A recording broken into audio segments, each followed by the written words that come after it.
国安局在发布中共对台人质作战手法分析，讲中国呢有委托科技公司伫咧咱台湾的因头路网站拐民众兼且做录音，要建立咱腔口的资料库来开发基因系统，未来将有可能的运用 AI 影像来强化人质作战。学者甲民间团体是拢提醒讲 ，AI 技术是愈来愈进步，未来若准做在影像讲话愈来愈亲像台湾人了后，就真好判断是真也是假。咱伫咧立法甲基政听说脚步，就要赶紧来改善。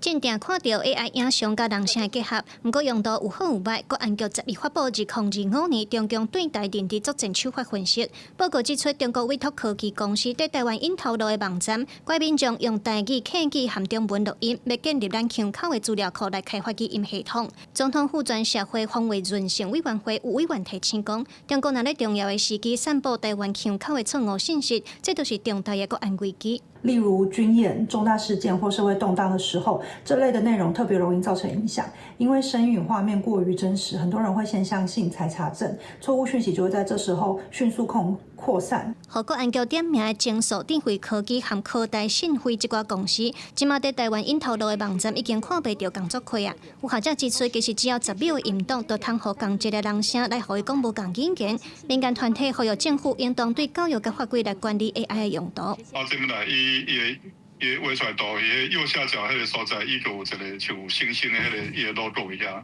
音档内底拢会使唱啊，人可能听无啦，但是电脑去检查就会使检查出来呢。类似这样的过滤的工具，是不是手机里面就有内建？或者说这样的东西端头是可能做在电信端啊等等。